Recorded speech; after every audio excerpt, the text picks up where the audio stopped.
thus far like a typical philosopher. I've been trying to explain what Zen and Buddhism is. And odd as it may seem, this is really quite the wrong thing to do.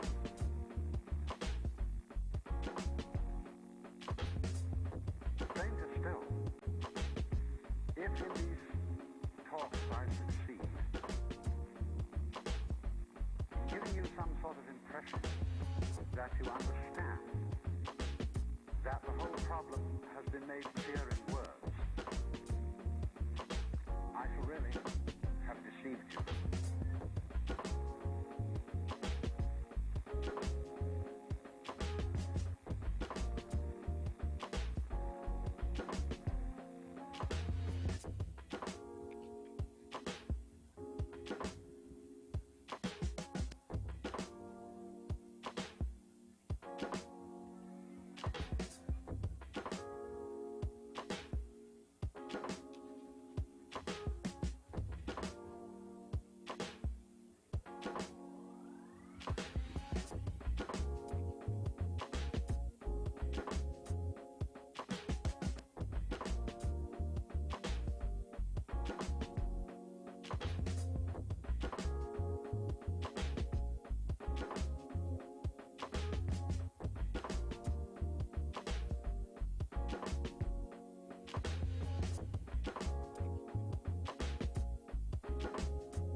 Is not a set of ideas, but an experience. And this, of course, is something altogether other than words.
Hello, hello, and good evening. Welcome to the Longmont Museum. We're a center for culture in northern Colorado where people of all ages explore history, experience art, and discover new ideas through dynamic programs, exhibitions, and events.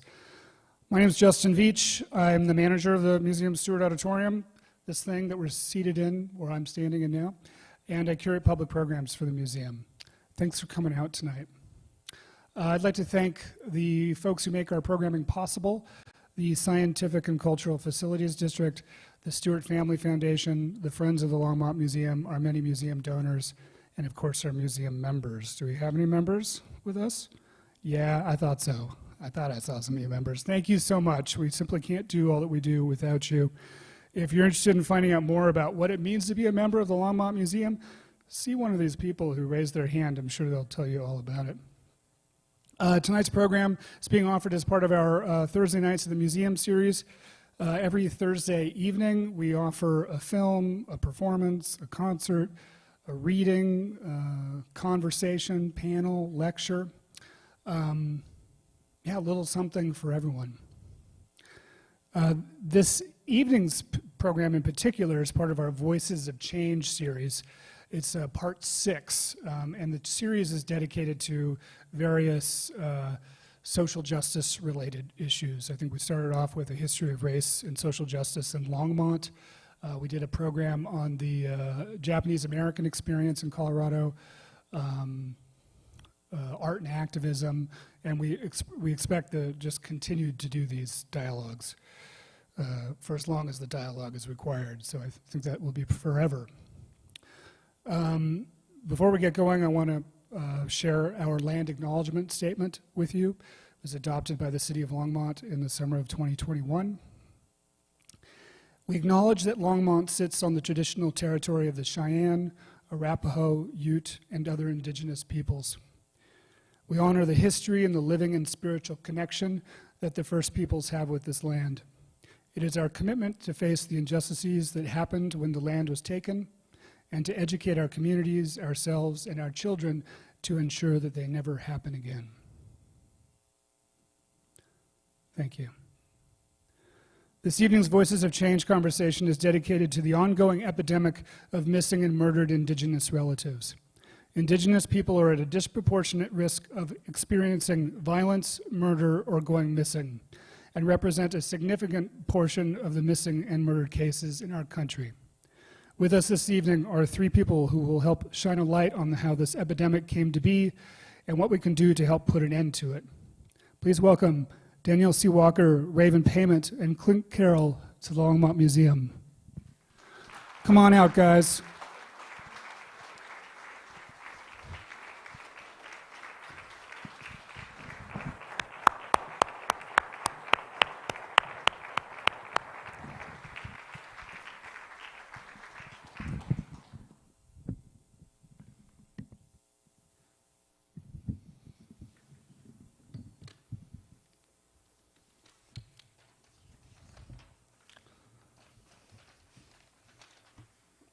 Danielle SeeWalker, all the way over there, is Hunkpapa Lakota and citizen of the Standing Rock Sioux Tribe in North Dakota.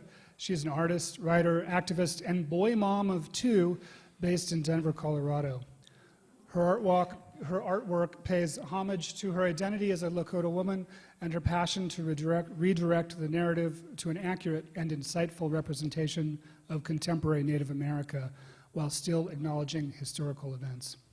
Danielle recently published her first book titled Still Here, A Past to Present Insight of Native American People and Culture, and she's been working on a personal passion project since 2013 called the Red Road Project, focused on documenting through words and photographs what it means to be Native American in the 21st century. She currently serves as co-chair for the Denver American Indian Commission. And she has a couple of just spectacular pieces in our current exhibition up in our galleries right now, Duality. Raven Payment, to my right, is Anishinaabe Kanyangahaga. Ganyangahaga, you got I it. almost, was so close. Raven is a mother and partner, a veteran in the U.S. Navy, and a longtime professional in the engineering and construction industry for transportation infrastructure across the nation. Raven is also a writer and outspoken advocate of Indigenous-specific issues. As a descendant of 4 generations of survivors of the government and religious-sponsored Indian boarding schools, she focuses on connecting authentic and compelling narratives to non-Indigenous audiences. Raven currently serves on the Missing and Murdered Indigenous Relatives Task Force of Colorado, Denver American Indian Commission, Legislative Policy Committee for the Colorado Coalition Against Sexual Assault, and Advisory Board for Hosea Advocates, the only program for Indigenous survivors of domestic and sexual assault in the state of Colorado. Our middle panelist is Clint Carroll, Associate Professor of Native American Indigenous Studies in the Department of Ethnic Studies at the University of Colorado Boulder. A citizen of the Cherokee Nation, his long-standing work with his Cherokee community in Oklahoma aims to advance methods and strategies for Indigenous land education and community-based conservation. He writes and thinks at the intersections of critical Indigenous studies, anthropology, and political ecology. Please re-welcome our panelists.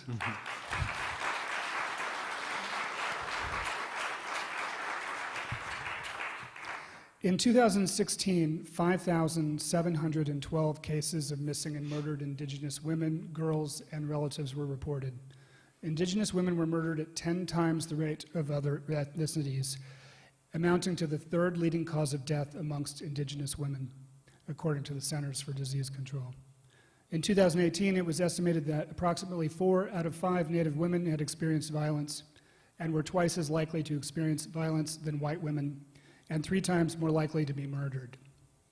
The U.S. Department of Justice observed, quote, that despite making up the smallest portion of the U.S. population, the 2nd highest number of reported missing persons, nearly 10,000 in 2018, are Indigenous peoples. As such, a discussion is required of federal, state, and local laws, policies, and protocols that guide reporting and investigating missing person cases, end quote. So this is the understatement of the century, or five centuries, a problem. How did we get here?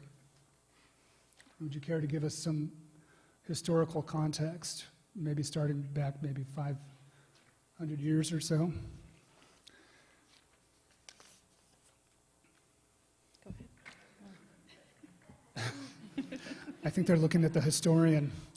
We're looking at you, Clint, because this is your wheelhouse. I'm reluctant because to lead off a panel on this topic, being the token cis male identified person here on this panel is kind of awkward. But thank you. I'll just do my best, and I'll try to be brief. So the way that I typically approach this topic in my classes at CU Boulder is connecting what's happening today to a continual and ongoing structure of settler colonialism that has, in tandem with other structures and systems of patriarchy and extractive capitalism, led to the point at which we find ourselves focused on this movement, on this crisis. And the way that I would emphasize us to all rethink our understanding of colonialism is, again, in the sense of an ongoing structure that Indigenous peoples have to confront on a daily basis. And this is one of the many manifestations of that structure that, again, is ongoing. A lot of people think that colonialism, or what we think of as colonial times, happened in the past, and that after that punctuated moment in history, things have moved on since then. Well, if we tie histories of forced relocation to, after that, confinement to reservations, the ceding of lands as a result of treaties that are still considered the supreme law of the land, but nonetheless a lot of the promises within them have been unfulfilled. or outright broken or abrogated by the federal government, to then histories of assimilation, forced assimilation, followed by the extraction of resources, as oftentimes went hand in hand with assimilation policies from indigenous lands, leading to the changes that tribal nations experienced within our own governance systems as a result of federal policy that encouraged tribes to, well, the only choice that many tribes had was to adopt a constitutional form of government. All of this litany, so to speak, of colonial policies that continues to the present has increased the ability for resource extraction on indigenous lands, and has also led to the decreased centrality of indigenous women, even from within our own communities, and how we understand our governance systems as peoples.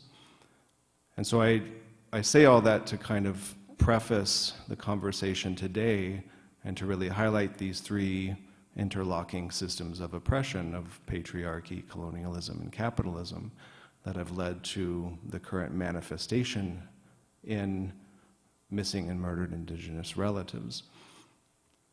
And to understand these things as interlocking and as all kind of working through each other in tandem is to once again highlight that this is not a new occurrence, and that it didn't just erupt out of nowhere, or it's not something that we can locate in the current moment without looking at the long history of what our communities have struggled with and continue to fight for in terms of freedom and self-determination. So I'm going to stop there. I want to preface that I'm not a historian by training. As Justin was saying, I work with my community. I'm more of an ethnographer, an indigenous ethnographer, and I work toward land conservation and land education, which to me is related in a sense when we talk about reconnecting to the land and perpetuating our traditional knowledges. That's all a part of reclaiming and decolonizing in the sense of pushing back against all this history that I just mentioned. Thanks, Clint. So it's nothing new, missing and murdered indigenous relatives. This has been ongoing for centuries. What is it about the movement? I mean, for people who are not, engaged on a day-to-day basis with Native American culture, or who are just disconnected from it, the missing and murdered indigenous relatives movement seems like something that just kind of popped up and got hot all of a sudden. What do you attribute that to?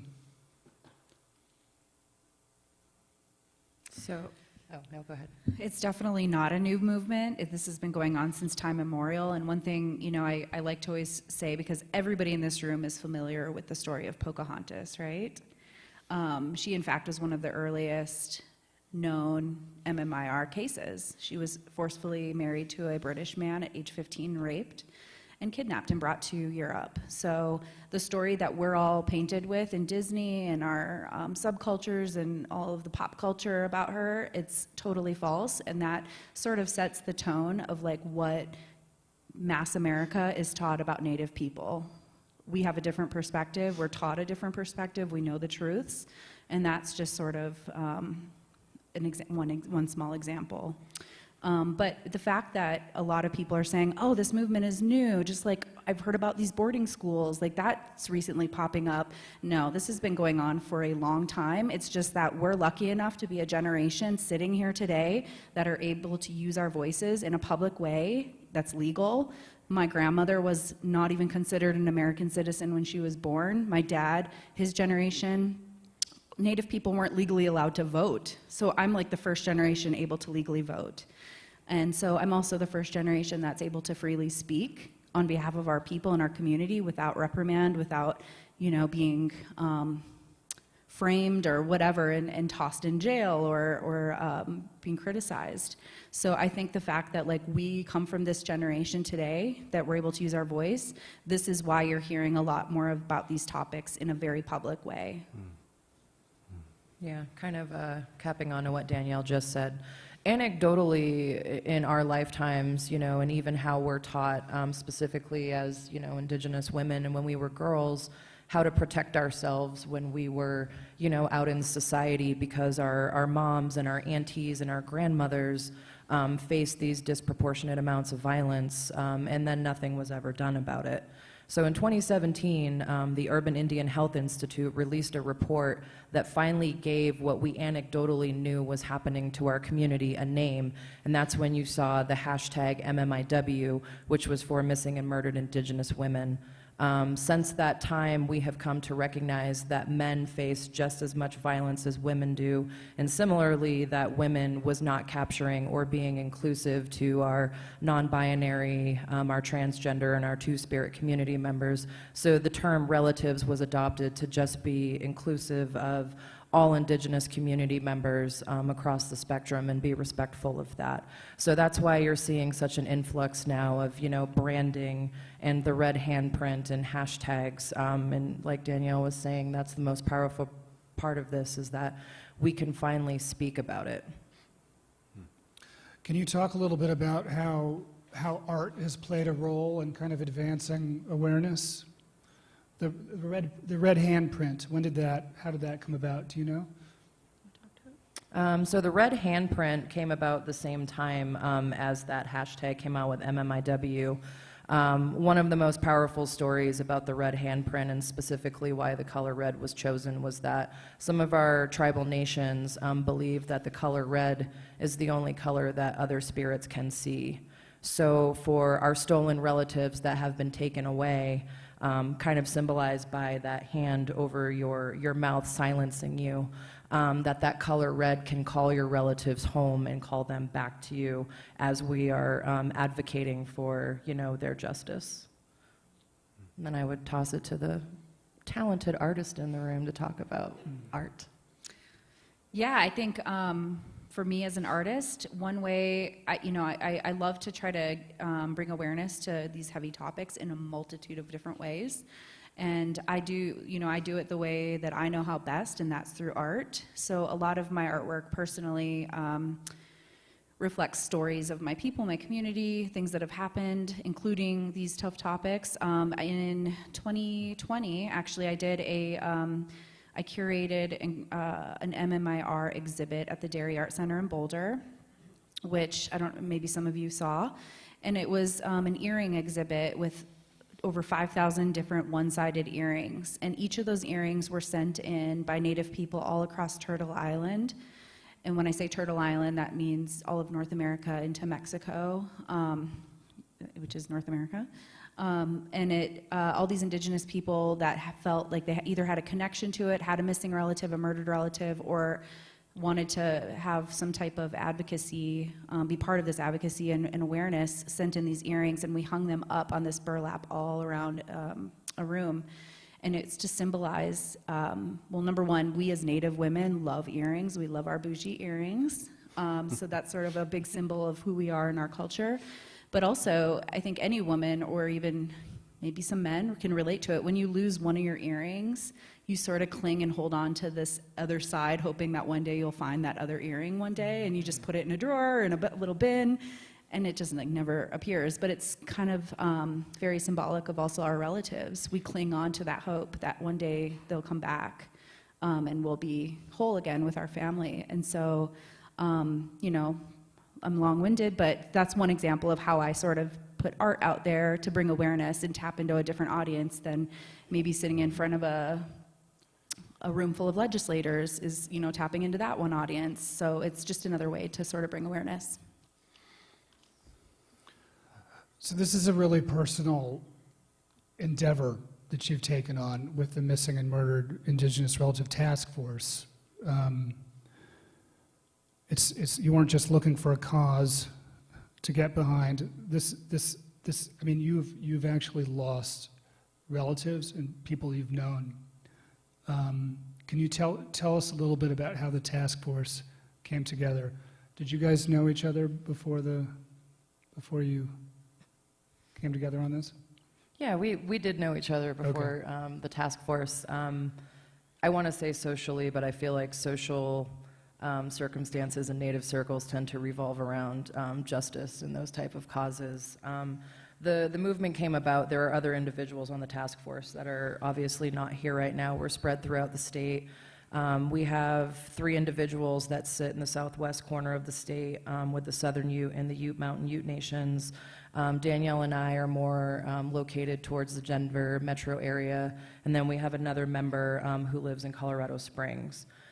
We all come from various backgrounds. Some are advocates for domestic violence and sexual assault. Others work in the nonprofit sector. And we just all kind of came together with a common mission that we were frankly frustrated and fed up and heartbroken that we see this pain and trauma in our communities, and we see these stories happening over and over and over again, and we're legitimately screaming at law enforcement and legislators and the general public to pay attention and help us, and nothing gets done. So I feel that we have another relative as well that's not necessarily active on the task force, who is a Two-Spirit individual, and he uses he, him pronouns, just for everyone's general knowledge. But he just kind of tossed out an idea one day, like, well, why don't we have a task force? And I feel like there's always that meeting where someone throws an idea at the wall and it just sticks. And that's what happened in this circumstance. You know, it kind of lit a fire, and people were like, you know what, you're right, let's do something. And Colorado is one of 15 states that currently has legislation addressing this crisis. And there are other states that are following suit right now. So that's essentially where the task force was initially born. And you guys started that in, what, 2000? That was about 2020 in like legitimacy with looking at cases. And then tell us about the Senate Bill 22-150 and how that came about and your work. Tell us, what does the bill cover, or what were you hoping to accomplish there, and do you feel like you've accomplished it? Yeah, I think it came about after we passed a bill to abolish derogatory mascots in the state of Colorado. Some of us on the task force are also part of that bill that was passed, and that's a state thing? Yes. Yeah, okay. Yes. And so when I was simultaneously, it was around the same time I was curating this big exhibit, that earring exhibit, at the Dairy Art Center, I invited the senator that helped us pass the mascot bill to the show. I wanted her to be aware of like this other huge crisis and issue, not only in the state, but also nationwide, even globally, Indigenous people face these issues. And she's like, oh wow, I haven't even heard of this. This is insane. And then I know she was being approached from other angles, potentially from Raven and some other folks on the task force about the issue. So she was sort of being hit from all angles, and she didn't even question it. We just immediately started planning this bill, SB 22-150, and it was to create the Office of Missing and Murdered Indigenous Relatives, which is housed under the Department of Safety. And I'll let you speak to this, the specifics of the bill. Yeah, so the initial 22150, it establishes an office that is dedicated to cases of missing and murdered Indigenous relatives. Part of that office is that there is an executive director, and their sole focus is to work on these type of cases, and that work kind of varies. There needs to be a knowledge of jurisdictional issues, both of like local law enforcement agencies, counties, municipalities, but then specifically when you get onto sovereign land, you're working with the FBI, the BIA, that particular tribal nation, and kind of navigating and also working as a liaison to take those agencies into the same realm and make them coordinate and work together, which is part of some of the complexities with trying to solve cases or, you know, kind of administrate justice. It's just kind of a jurisdictional nightmare. And no one, when they're not invested in those communities, typically they just don't care to address it. So that is this executive director's focus. Similarly, there is training that is required now for law enforcement across the state to be sensitive to cultural awareness with Native communities and kind of understand to the historical, context, like what has happened and how we got here and why it's important that they do better. And one of the most important parts that I think I've been most proud of is that part of this legislation established an alert that is solely focused on missing Indigenous people. If you're familiar with a silver alert, which is when an elderly person goes missing, it functions like that. It will send out an email blast to the media. There is a subscriber list, so you'll receive emails. If it's like an abduction type deal, you'll see information on the VMS boards on the highway. And since we launched that alert on December 30th, we have had 7, and then as of today, we have another person that went missing. So we have 8 people that have gone missing in roughly 49 days. That's an average of 1 Native person going missing a week in the state of Colorado.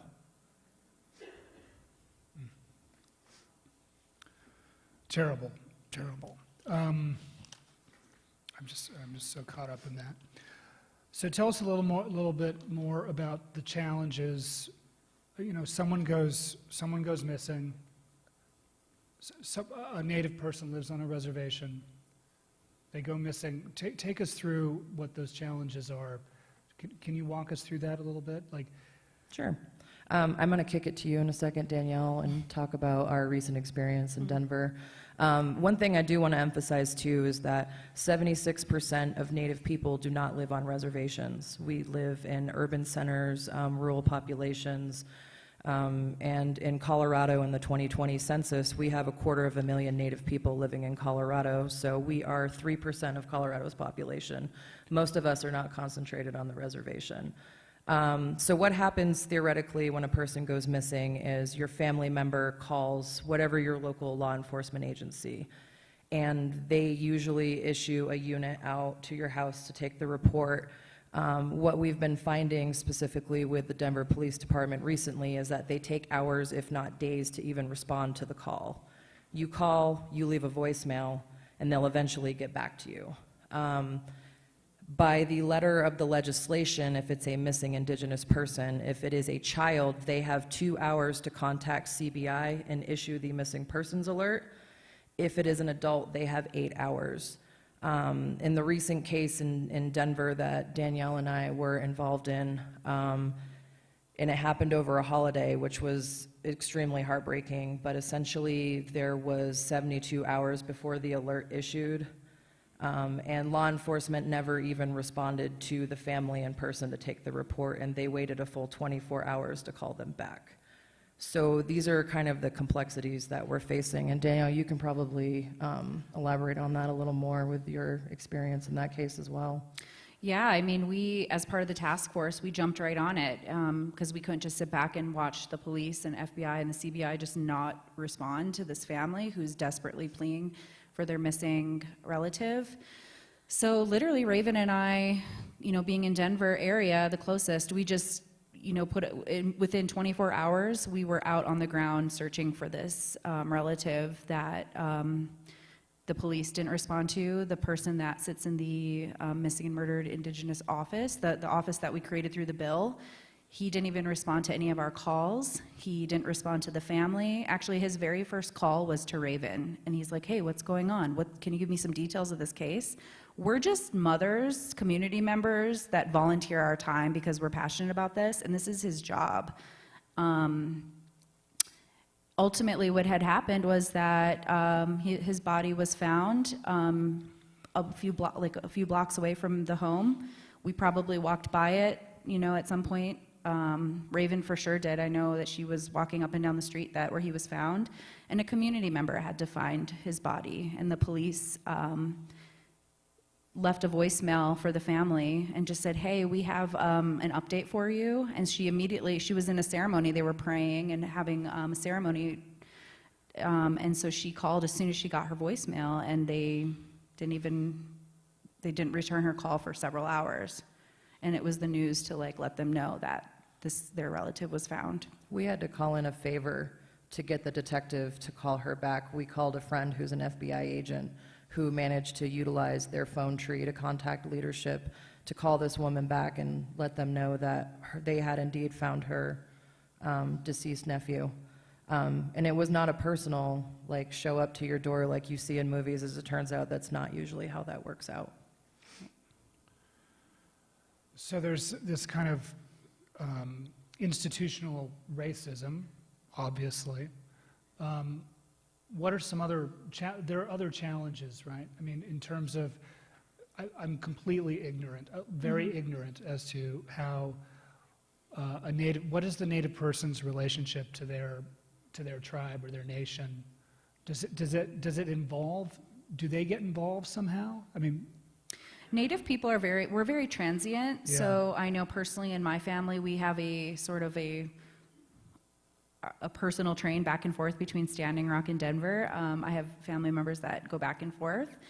And so we sort of float around and travel. And so if a person goes missing, let's say in Denver, but they are a citizen of a tribe, they could very well be en route to or from anywhere in between. And so it's very important to also keep that transparency of that tribe informed and to have those jurisdictions and those agencies communicate with one another to share, because that's really could be key in helping to solve the missing, the case. I don't know if you guys want to add anything to that. We do have some cases where the nation that the person is a citizen of is outside of the state of Colorado. And one of the individuals on our list, the investigating agency, he was an individual that went missing in 1977, maybe it was 9. In any case, his tribal nation is actually the investigating agency that initiated the missing persons response, because the city in which he went missing from was not responsive. So, like, they are the lead investigative agency in that case.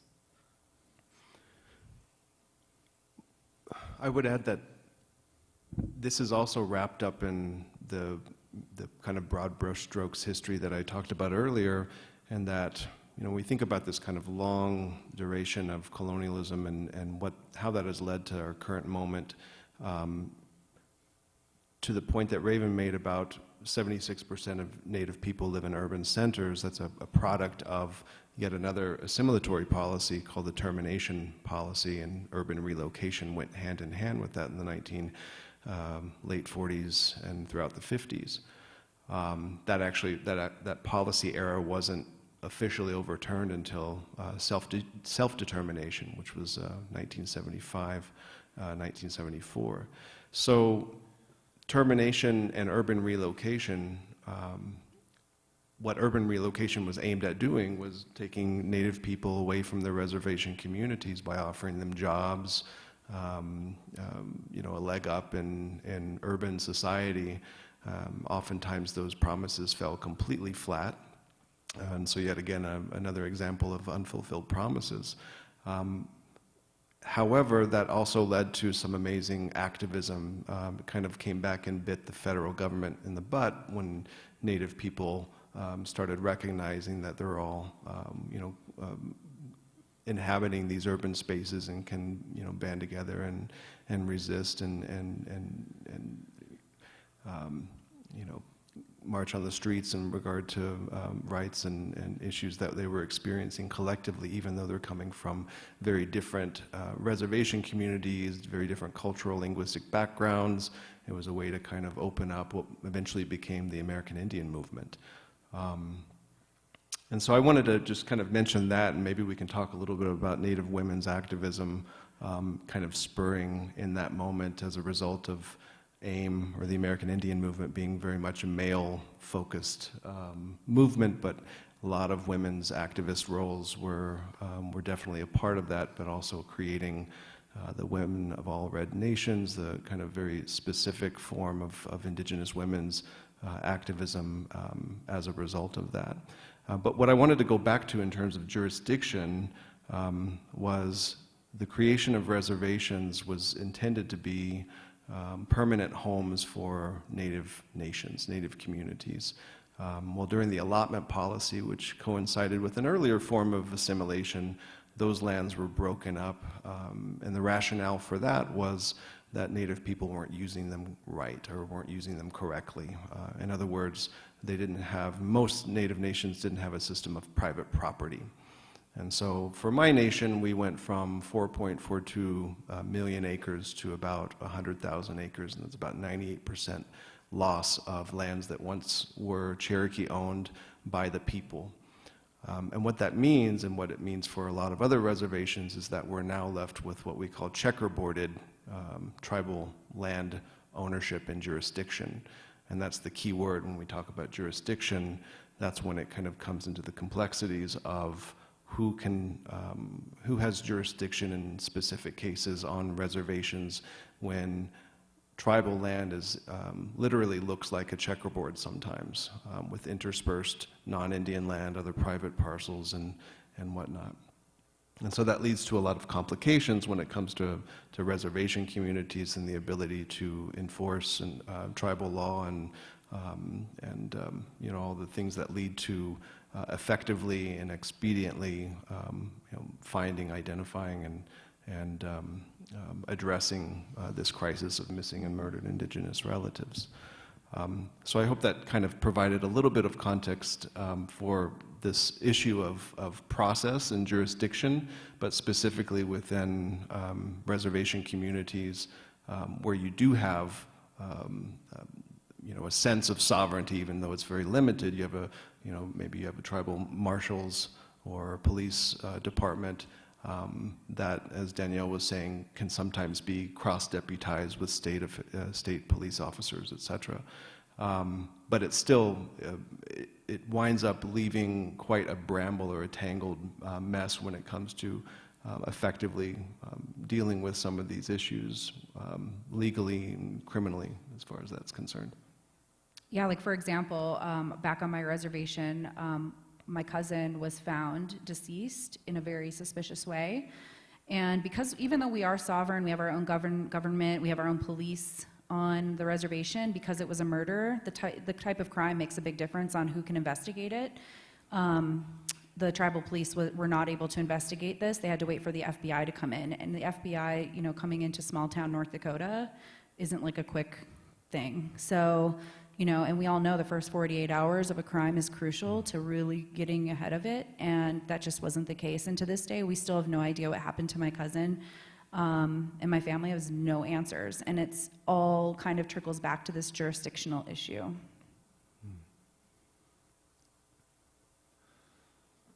So what are we doing? So how can we help to kind of change this dynamic, or help change these dynamics? What can an individual do? Dang, I wish I had the anser to that. Yeah. We wouldn't be sitting here. I was like, I'm in a very awareness, burning down I the guess, house is a huge one, right? In general. So it's awareness. It's also a large component of this, and a lot of the issue we face is education. So we had a huge struggle trying to pass the initial legislation with legislators, with politicians who consider themselves very progressive, very left-leaning individuals, and we would confront this just awful racism and patriarchal attitudes, that we were unintelligent women, that we were dirty savages, and they knew what was best for us. All the while, they would be patting themselves on the back for what a great job they've done as law enforcement agencies, despite the mountain of data that we had to show them to the contrary. And part of that was a lack of education and understanding, that Native American history, Indigenous history, is actually American history, and it began before 1492. So, Clint has a rather robust job as a professor with tying in these Indigenous issues, because most people are woefully unprepared to enter in this conversation. So to even sit on a stage sometimes and try to talk about this to an audience, I'm not quite sure where their education level is. So Sure. We're trying to condense, 500 years of history into a tweet. To make sure that everyone understands what we're saying. Yeah. No offense, you guys Yeah, are wonderful. Thank you. But also, to piggyback off that, right now we could use everybody in this room's help to get the word about SB 23- 54. 54. There's like too many bills that we're working on all the time. And this is really a piggyback off the bill we passed last year, because what had happened was, when I say we, the community members and the task force drafted the bill very specifically in many parts of the bill mirrored what other states are currently doing, and we were very specific about data and funding and being able to like really create something that we thought would be a successful, well-oiled machine in terms of this office creation. And at the very last minute, there were people in, should I just say it? I don't know. Yeah, burn this house down. Let's air this laundry. Who wants to hear the tea? Okay, so the governor of this state, I won't say any names, went behind our backs, literally like 24 hours, 48 hours before he almost wanted to veto the bill, which he would have been the first governor in the history of the United States to veto an MMIR bill. But because his reelection and all that was coming up, he probably didn't want that stain on him. But him and a couple other representatives, in fact, some that were sponsoring our bill, went behind our backs and took a bunch of language out and then passed it. And so we are back at the drawing board, reintroducing this language back into the bill. And so we went in front of the Senate Judiciary just a week or so ago to do testimony and really plead why we need this back in the bill. And they laid over the vote. We didn't get it. We don't know yet where it stands. We hope to know next week, but if any, write to your local representatives, write to the governor's office, write to your senators, and tell them how important this is, that we need this pieces back into the bill. And I'll say names. Senate Judiciary Committee right now is who holds the power over this bill. That is Senator Julie Gonzalez. It's specifically Senator Roberts who is the one who is postponing his vote and kind of issued us demands for amendments to that bill. There is Senator Van Winkle, Senator Gardner, and Senator Robert Rodriguez. So that's where we're sitting right now. Those individuals kind of hold the next steps to making this particular piece of legislation function. Similarly, utilizing social media when we have people go missing. We saw some pretty derogatory remarks when a young Native boy went missing, with people posting GIFs of, white people in headdresses, war whooping and stuff. So, confronting your family members when they're being racist and derogatory actually goes a long way to changing minds in a long-term perspective, even if it gives you heartburn at the time. Yeah. So what were they trying to remove from the bill, or how was the bill being compromised? So we had several iterations where the Polis administration and the Department of Public Safety specifically, they opposed the alert at first, and their commentary was that it would water down the effectiveness of their resources. We pushed back and asked them to define effective for whom, because it wasn't effective for Native people. And he didn't say the quiet part out loud, but it was kind of inferred that we knew who he was talking about, and it wasn't Native people. They had a real big issue with data. They did not want the MMIR office to have access to criminal justice records. There's a number of reasons for that. One, there is an issue with you never want to compromise an active investigation. And that's not what we're going after, though. We do have a large number of Native individuals who have been murdered by law enforcement. And so I suspect there's some pushback to protect those systems as well. There was another component. Well, they initially, too, they wanted to bury the office in the cold case unit. So from like an org chart level where this office sits is you have the Department of Public Safety, and then the next line down reporting to them, you have law enforcement agencies, you have the CBI, and you have Homeland Security. Our office is on that same level with all those agencies, so there is a level of autonomy and power, and that's kind of how we designed that, so they wouldn't be beholden, buried down all these other agencies and kind of get drowned in the bureaucracy, or just leveled by the systems of oppression that have put us here in the first place. I don't know where I was going with that, so I'm just going to end there. I lost my thought, sorry. Okay. And funding, we're adding language back into the bill to have funding so that this office can help support families in time of need as they are out searching for their loved ones, or if they, need assistance with getting copies of court records or, helping with burial costs.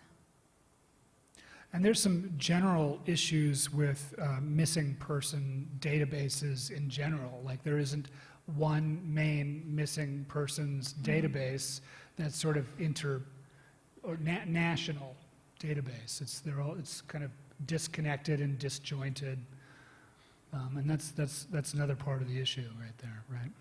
Yeah, and kind of to that note, one of the other issues that we've had that we're still kind of fighting with these agencies about is a lack of accurate identification.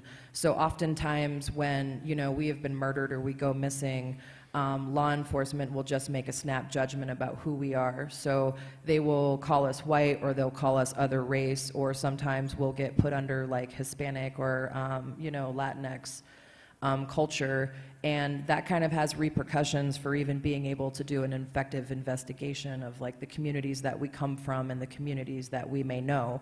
So we have a list right now of 77 MMIR cases in Colorado. And that list was culminated from 13 people that started on a CBI list. And it's people like me and Danielle and our other task force members combing all these databases that you mentioned and looking for someone who might look Native, looking for a surname that we know might be tied to a Native community, and then finding their family and verifying that they're Native. So once we have that information, we've been contacting CBI has a database, NamUs has a database, families of homicide victims and missing persons have databases, and trying to get them to correct this information. CBI actually has given us pushback and said that we have to get the investigating agency to contact them and change the report, in which case I try to push that back and remind them that none of us are getting paid to do this. So if they could just make the phone call, that'd be super great. But it's been since, when did we start this process? Like a year ago we started having these conversations, and nothing has been corrected to date. Can you tell us a little bit about what's happening on the federal level? Is there anybody, is there an office on the federal level? Is anybody working on this at the federal level? I don't know us directly. I mean, there's work being done on a national level. MMIW USA is an organization that we collaborate with often. They're a little more in touch on the federal level. There is, I want to say it's under the Department of Interior. Deb Holland put together a task force, I think, recently. Yeah, so there is a task force. I am not currently up to date on what's going on with that, though. Yeah, neither am I. Sorry. We're focused so much locally. Well, I just want to acknowledge the incredible work you're putting into this. It sounds exhausting. And it's such personal work. It's such emotionally draining work. I just want to honor and respect what you're doing, and keep up the good work. And I hope we can all do something to help raise awareness for these issues, so that we don't rely upon moms to take care of everything.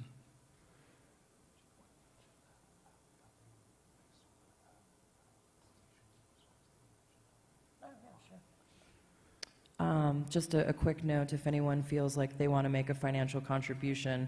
Our task force, we're in the process of getting our nonprofit status set up, so that's not where I'm going with this. One of our members that I mentioned, who is in Colorado Springs, she runs a program called Hasea Advocate Program, and it is the only program in the state of Colorado that is focused solely on Native victims of domestic violence and sexual assault. They are an incredible nonprofit. She does great work with this task force, but also just doing work that directly impacts the community. So in terms of, impacting and helping this movement, that is an option for you as well. I think we have some time to open it up to some questions. We don't have a mic floating about, so holler. Yes.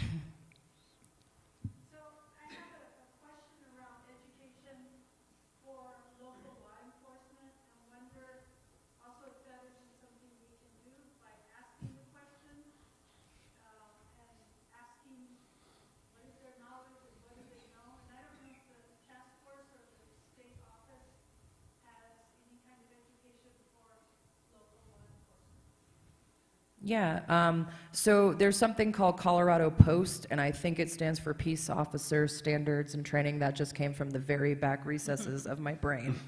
But essentially, they are responsible for training law enforcement and creating those standards. Some of us on the task force worked with the state office to establish that training for those law enforcement agencies, and it was rolled out in the beginning of January. That said, some of the challenges that we've faced is that a lot of these law enforcement agencies don't even know that like this missing persons alert exists. And so that's been an uphill battle. I always encourage people to call your local law enforcement agencies and give them the what for and ask them questions as well, because we typically don't interface directly with law enforcement for the training. That theoretically is a function of the state office.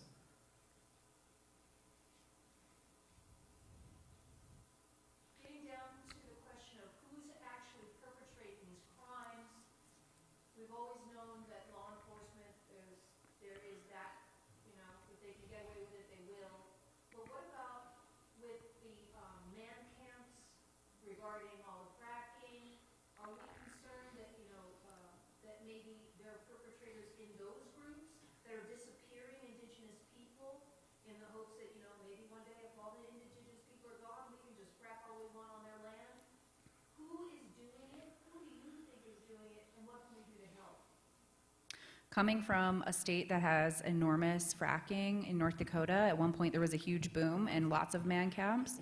This was definitely a very, very big problem. It still is a big problem. And that whole area, which leads into Montana and even into Canada, is a huge human trafficking roadway and crossroads. And so that is absolutely, and I think Clint had alluded to that, that the extraction of resources is a huge cause to that. Do you want to expand on that a little bit? Yeah, well, I mean, the most recent iteration of this and kind of the tensions that it created were in your home community. You know, the No DAPL movement. It isn't that long ago that it was happening at Standing Rock, and it was directly related to oil and gas extraction, which ironically was being, in part, it was happening at another reservation, the Mandan Hinatsa, 3 affiliated tribes, who, you know, and I say that not to say that, you know, that wasn't in awareness during the resistance to the Dakota Access Pipeline, and that there weren't, you know, relatives that were from that community visiting Standing Rock in solidarity with the movement against the pipeline being built. But to highlight again that the roots of extractive industry and being able to infiltrate tribal homelands and reservation communities, it goes back, you know, centuries to assimilation policies that were geared at not only eliminating Native people as we know ourselves to be culturally Native, politically Native, affiliated with our various nations and peoples, but altering the way that we understood our relationship to the earth and to the land. And so you get a number of tribes whose economic base is, you know, dependent upon extractive industry as well, even within our own communities. And so the irony that led to what became the No DAPL movement as being transporting oil and, you know, crude oil from, by and large, the Bakken oil fields, in which the 3 affiliated tribes have extractive practices happening there, was not lost on us. But again, it was not a, and I don't mean to speak for your community, Danielle, but it was also, if you were there and if you were able to participate in that, that resistance, it was palpable in the way that, you know, oftentimes, you know, the tribe and what the governments do don't necessarily mean that, you know, us as citizens are behind those activities. In fact, we're often the ones that give our governments the most hell for the way they're operating. So I say that again, not to say that, you know, extractive industry is solely at the hands of our native governments, but to say that it's complex, and I think that a lot of people don't think about that when you think about the choices that we're left with in terms of economic development, and how those choices are structurally limited by what we have available to take care of our people, and sometimes they're at odds with the traditional ways that we regard our relationship to the earth. And so again, I'm getting long-winded here, but it's wrapped up, and forgive me for being a broken record, but the history and the ongoing structure of colonialism and how we experience that today. And not only, the man camps and all of that are perpetrators in this issue, but also domestic partners and intimate partners are a huge percentage of who's committing these crimes. And specifically, my experience on the reservation, there's non-native people that come onto the reservation that commit these crimes knowing that they could probably get away with it. Thanks for bringing us back to the question at hand, but absolutely, yeah. That is all wrapped up in extractive industry, is the prevalence of man camps, and was definitely a big issue during the height of that movement, and continues today in terms of who is doing this, who are the perpetrators. And the data suggests that 96% of perpetrators of violence and assault against Native people, 96% of them are non-natives. So that's a pretty hefty statistic when you're looking at who is actually doing these crimes. I had a broader point that also left my brain, so I'm going to leave it at that. Well, I'll just add one more thing, sorry. Again, thinking about things structurally is really important for how I talk about these issues with students. And if you think about a lot of the things that get perpetuated, that I think you were talking about, Raven, regarding who Native people are and what they do, by the dominant society, by mainstream, there are often these kind of, stereotypes, assumptions, preconceived notions, and that can, span, it can run the gamut from, being, biologically somehow susceptible to diabetes, or being lazy, those type of things that get perpetuated. But again, you look at the roots of these problems, diabetes, for example, being one of the, Native communities have one of the highest rates, if not the highest rate of diabetes in the country. And you look at that long history of relocation, removal, confinement to reservations, reliance upon government rations, on and on and on, and the inability to practice your own foodways, the inability to move like you once did as a people, all these things that create a dependency upon the federal government and lead to these social and cultural ills, if you will. They're all connected in this kind of larger system or structure that I've been mentioning. And if you look as well to the dependency on sources of income that Native women, Native relatives are reliant upon, I'm drawing from the work of an Indigenous scholar named Rauna Kuokkanen, who used to teach at University of Toronto in Canada, and she highlights the fact that these structurally limited choices for employment for many Native women at the height of and continuing on throughout this movement has been to enter into the sex industry. And so that, again, to kind of be able to provide a context for the choices that Native women have or do not have in this case, and then the susceptibility that they have to violence, to being kidnapped, to being murdered, all play into that same kind of structural analysis. And that kind of ties into what you'll see mainstream. We still have a football team named the Chiefs that just won the Super Bowl, and when you see the behavior of those fans, that also paints us in a derogatory stereotype. Similarly, Danielle alluded to Pocahontas, and at Halloween you'll see the Pocahontas costumes that sexualize Native women and paint them as lesser than, and also leads to the stereotype that we were overtly promiscuous savages when colonization happened.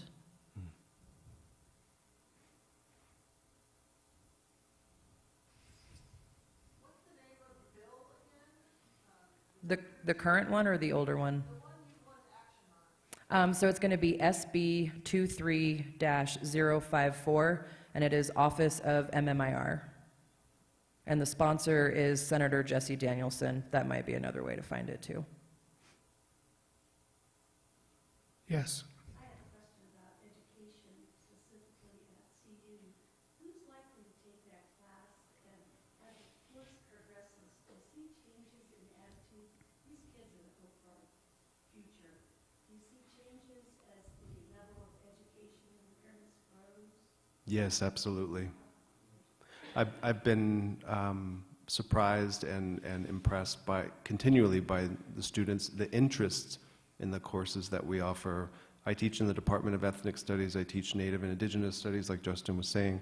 The problem is the demand outweighs the amount of us in the institution. And I'll stop there because I don't want to get on that soapbox. But there's very few of us. And so we talk about land acknowledgement specifically for CU Boulder. I've been in those conversations most recently. What is it that you're acknowledging, and how are you going to give back? I mean, of course, there's actual land, but in the absence of the ability to do that, which is debatable, but still, what resources can CU Boulder provide for our Native students who are now more than ever coming to CU Boulder for their education because of the in-state tuition bill, and who have no resources or very limited resources to go to, aside from a very small handful of Indigenous faculty and staff that I think, you know, I'm only 7 years into my position there, but has been winnowed away over time. So that would be another thing. You know, I think education is huge, and the more Indigenous faculty that we can have teaching classes like this, the more students who are interested in them can go on and make change in whatever path they end up on in life.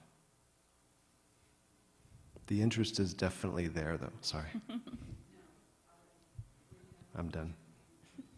Raven, you mentioned that the executive director of the Office of MMIR contacted you. And I'm trying to understand, because I saw the media when the young man was found. I was like, oh my goodness, it's working, this is great.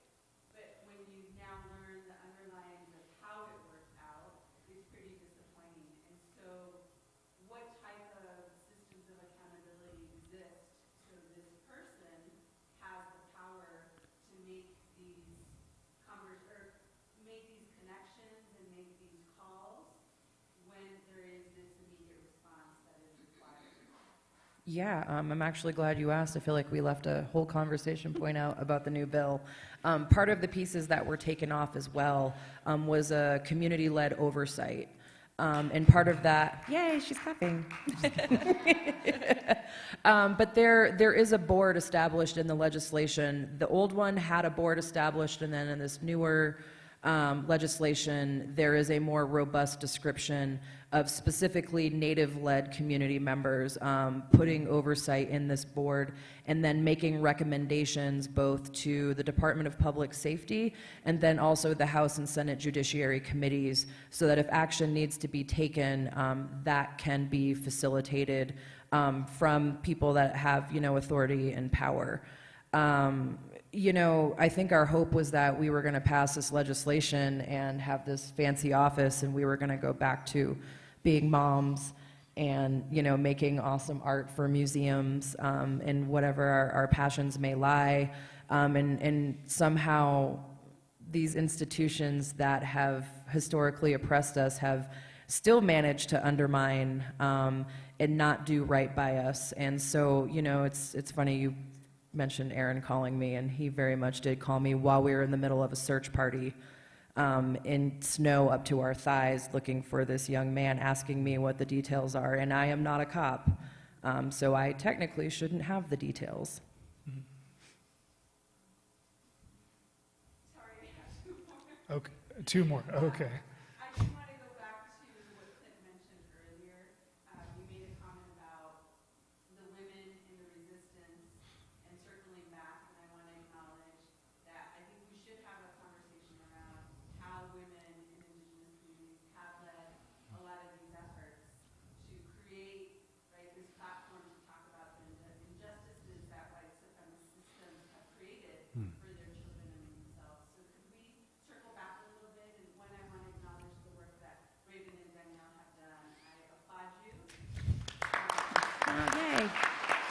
very kind.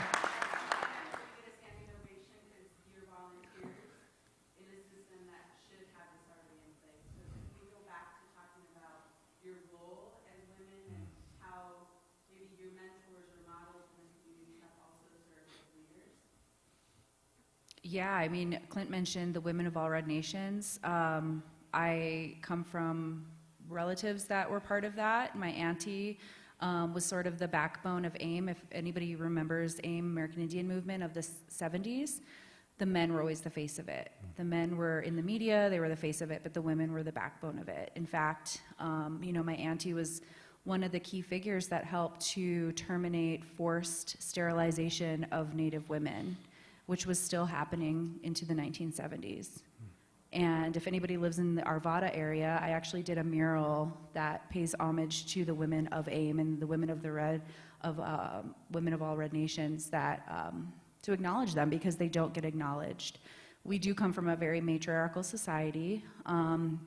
It's because of the systems and how we had to adopt this patriarchal governance when the USA was forming, and we were asked to become sovereign and adopt these laws. So now we have like these tribal, people want to say, oh, who's the chief of your nation? Well, I don't really have a chief of my nation. We have like the president or the councilman, and then you have people that sort of help and assist. So it's very much mirrored like our government of the US.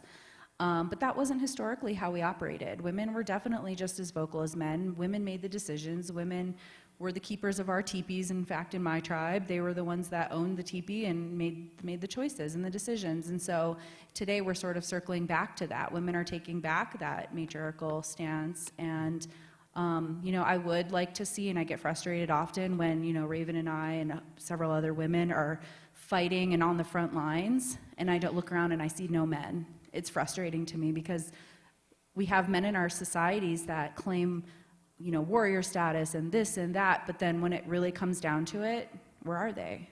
And it's frustrating, but, my dad once told me, Danielle, if you don't speak up, nobody's going to do it for you. And so that's why we are here and doing what we're doing. Absolutely. I could give you an entire list of incredible Native women, both that we interface with on a regular basis, and then from our home communities. You mentioned the American Indian Movement, and there's one person I think we should talk about and pay homage to, was Anna Mae Aquash, who was abducted from Denver in 1974, and then a few months later her body was found. She was part of, those women that were doing the work for the American Indian Movement, and directly affects our work, what we're doing here in Colorado. And all those women that she worked alongside, there's the meme, was it, they walked so we could run, so that we're, able to carry on this work in a good way. I think we had this gentleman here. Yep.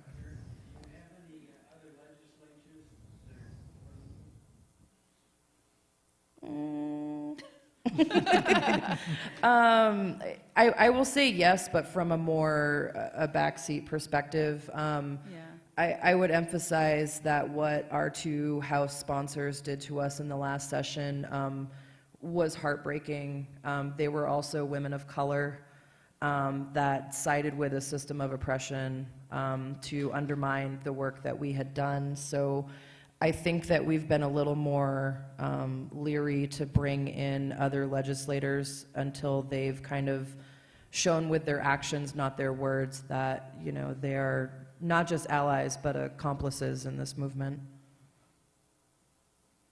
This might be a silly suggestion, but what about the Amber Alert concept? So, it's funny you mentioned that. So with our missing Indigenous persons alert, we did want to model it more after the Amber Alert, in which you would get the notification on your cell phone. That's not in reality what we got. We got more of the Silver Alert, and we're still pushing to make it like the Amber Alert. But if anyone has ever dealt with politics, there is a give and take and a compromise in every move you make, and that is not what I want to do for my full-time job. Right.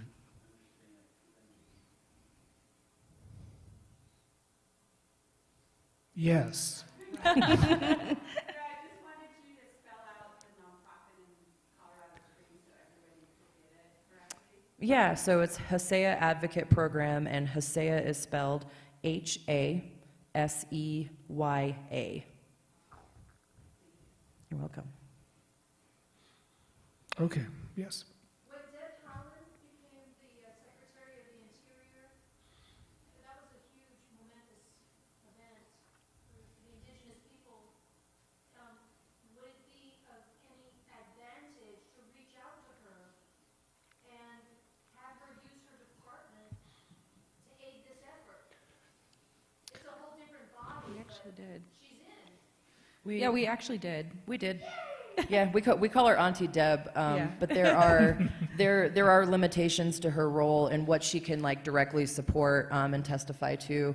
One of our other coalition members, her name is Lynette Grable, actually works close with Deb Haaland, and Lynette has actually run for Congress twice in Wyoming and just recently moved to Colorado. So she kind of helped forge that relationship with Deb just to kind of get that support from the back room, so to speak. But she is knowledgeable about it and has been supportive as much as she can be in her role. And the fact that Deb Haaland is in taking up that space is incredible to me. I feel like if my grandma were still here, she'd be like in disbelief that there's a Native woman sitting in that position of power in the government. So it was a huge, huge, huge victory for Native people. I think we have time for maybe one last question. Yes. Danielle, you mentioned Turtle Island. It's your start. Question. Mexicans, Native Americans. Yeah, so we, what we call ourselves is a controversy in itself, what people refer to us and what we call ourselves: American Indian, Native American, Indigenous, Indian, just Indian. In the U.S. Constitution and all the documents, government-wise, we're referred to as American Indian. Everybody has their own preference. I would say our relatives of the South are often referred to as Indigenous, and our relatives of the North, meaning Canada, are First Nations. And what we refer to ourselves here in the U.S. can vary. I know back home we call each other Indians. I've had a lot of even non-Native people say, "You can't say that." Like that's not right. But that's what I grew up with and what I still go back home and we call each other Indians. And so it's that in itself is we could have a whole symposium on that. And we did define it in the bill. So there are tribal nations that sit on those borders because those borders didn't exist before colonization. So kind of when we're talking about specifically MMIR, we're referring to North American Native people who were affected by the treaty policies by the American government. And that's not meant to exclude our Indigenous relatives to the South, fully recognizing that the intersectionality with what we're facing here in North America is an intersection, but it's also a different struggle. Like, for example, there's an issue with femicide, with some of the cartels and stuff on the border. So, I would say probably not Native American in terms of this conversation for MMIR right now, but also acknowledging that there is an intersectionality with, migrant routes and the fact that there was no border, 500 years ago, even 200 years ago, but anyways. And increasingly, too, the border politics and what you see with forced migration as a result of, again, these structural conditions in which indigenous peoples in Mexico are forced to move and leave their homelands, that could become more and more of an intersected reality with what we're talking about. It's just politically, legally different in terms of what we know as sovereignty, and but also sovereignty in the case of, as Danielle and Raven were saying, the political relationship between sovereign tribes, sovereign nations here, and the U.S. colonial government. But yeah, there are numerous indigenous peoples, pueblos in what is known as Mexico, and there's also, we can talk about settler colonialism having a presence there as well in terms of the very similar, but in terms of historical timeline and also the way that they manifested different but very similar policies of dispossession, land grabbing, assimilation via what the Mexican state calls mestizaje, or mestiz, or being mixed. But there are still very much a huge presence of indigenous communities or indigenous pueblos in Mexico. That was a great question. She wants to, can we let her do one too? Oh, okay, yes. I was curious if you could speak to the role of art in relationship to the advocacy that you're doing politically, and how you see that intersection, how the voice of the work is going out there independently. I keep thinking of Greg Deal and all the work he's been doing, and I'd love you to speak to your own practice. Greg Deal curated our current exhibition, by the way. I wish Greg Deal was on the front lines more with us women, but just saying. Yeah, so art is how, and this is just my own personal experience, it's how I express myself. Sometimes I'm not always good with my words, and it's just been that way since I was a little kid. And I've recently got into doing murals, so I do a lot of public art, and I've realized the power that public art has. My very first mural was in Westminster, and I remember I had my headphones on and I was crouched down painting some detail, and this girl like threw a stick at me and to get my attention, and I was kind of like, what? And she's like, hey, I just want to let you know I walk through this neighborhood every day, and it's a sketchy neighborhood, but I have to walk to the train. But the fact that you all, and when I say you all, we had a bunch of women painting murals in this neighborhood. She said the fact that there's this art on the walls makes me feel safer. And the fact that was like a pivotal moment for me that, wow, I want to do more of this work, because I realize how powerful and impactful and how it is not discriminatory of who sees this art.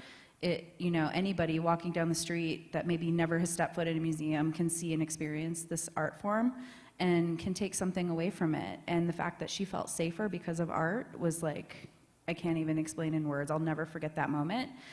And since then, I've done many more murals, and a lot of them have some type of undertone or acknowledgement or topic or something I'm trying to convey through it, to tap into those different audiences, because I think it is really important. Yeah. And your work is gorgeous, Oh, by the way. thanks. She's so It's talented. very beautiful, yeah. Who's seen our current exhibition? There's some Yay. people who have yet to had the pleasure. Anyway, we're about ready to wrap up. The museum is open for another half hour, so if you haven't seen the exhibition, you can probably go catch some of it. We do have a few more programs coming up that are tied to the exhibition. Danielle will be back for a panel with Greg Deal and a couple other artists from the exhibition, Chelsea Kaya and J.C. Bial. That's on March 9th, and it's on it's on the subject of the exhibition, duality, kind of living this double life of contemporary artists operating in American culture and being Native American at the same time. That's going to be fantastic. And then we have the Sacred Art of the Powwow, an evening of Native American music and storytelling on March 30th. Anyway, I want to thank you all for joining us. Danielle SeeWalker, Clint Carroll, Raven, Payment, thank you all for being here. Thank you all for joining us. It's really exciting to see this many people show up for this program.